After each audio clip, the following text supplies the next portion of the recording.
Welcome back to the Sunday Night Sports Blitz. Tonight in our Coach's Corner, it's Grambling State men's basketball coach Donte Jackson. Jackson in his fourth season as the head coach for Grambling State. In his first season, he led the G-men to their first SWAC regular season championship in nearly 30 years. The Tigers are without their two top scorers from last season, but with key new transfer pieces, Coach Jackson's confident about his squad. I sat down with him over Zoom for more on what the G-men of 2020 bring to the court. First off, you're coming off of a road trip to Arizona. You're gearing up for the home opener. So what kind of stood out to you about your team during those past two games in Arizona? The thing that stood out the most was the fact the way we defended. We defended really well both games. And, usually at this point in time, you want your defense is probably ahead of your offense because you're working on a lot of defense in the preseason. So at least for us.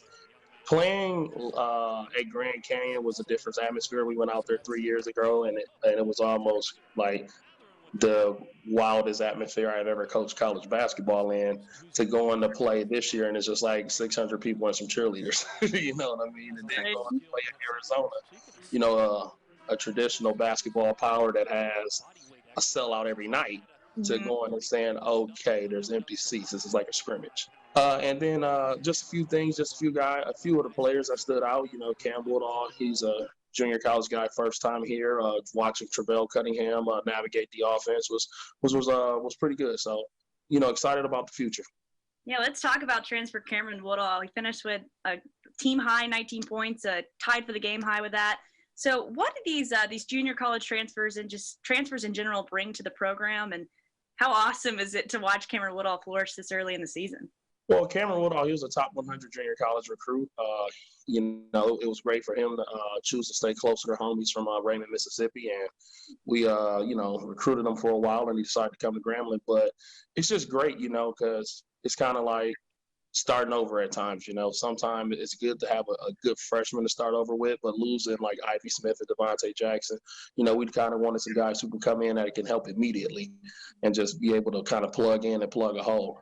And, having a guy like Woodall, he's coming in, he's trying to soak it up like a sponge and learn as much as he can learn on the fly. I know it's hard to know your team's identity this early on in the season, but you've watched them play more than anybody. So if you could kind of pinpoint a few things that have stood out to you as a coach, some things that we have to look out for from the G-men this year, what would that be?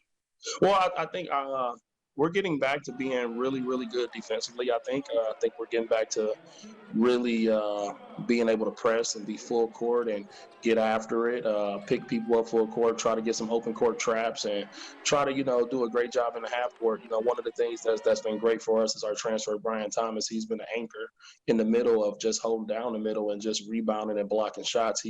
He's been just a breath of fresh air to coach, and being able to have a guy that's an older guy that transfers to you from like a mid-major program was pretty great. Transfer portal, we gotta love it. Well, nothing's normal in 2020, that's for sure. And with you guys being the first G-men really in game action, with y'all season kind of being the first one to play, what was your message to your team during the offseason, watching all this adversity, wondering if they're even going to get to play, when they're going to play? Kind of what did you tell them to keep them focused and motivated for the season? Throughout the off season, we did a lot of different Zoom calls. This wasn't a normal year by any stretch. Usually you'll have them here for summer school. You'll have them here periodically before August or during when August comes or first week of school. Everything was kind of different. So we just try to do Zoom calls. We try to talk to each other about being stars in your role, about staying focused on the task at hand, and just being, good students, because that was like the most important thing we could talk about throughout the whole summer was make sure you're taking care of your business in the classroom, because at the end of the day, that's what you came here for, to get a degree.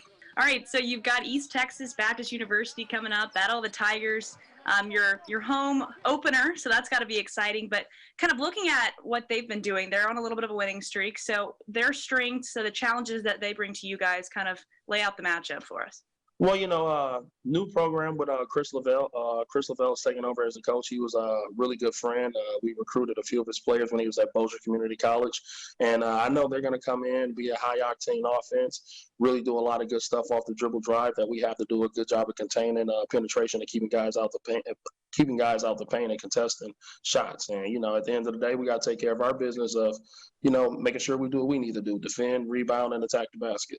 You guys go back on the road, looks like next Sunday, to face Texas Tech. So kind of previewing that matchup. I know it's a week away, but the Red Raiders, what kind of challenges do they bring for you guys? You know, going in, like I told our guys, going in, it's just like a game like Arizona. You're playing a team that's the top 25 program. You know, everybody's going to be good. You know, you got to go out there, you got to compete at a high level, and you got to go figure it out. You know, I haven't really got as far as Texas Tech because the most important game right now is East Texas Baptist. So, you know, after Thursday about 9 o'clock, I'll start figuring out what I got to do for Texas Tech.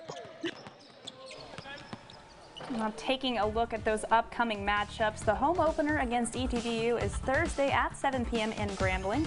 That's going to be a 25% capacity for that game. The G-Men then go back on the road next Sunday for a 1 p.m. matchup against the Red Raiders in Lubbock.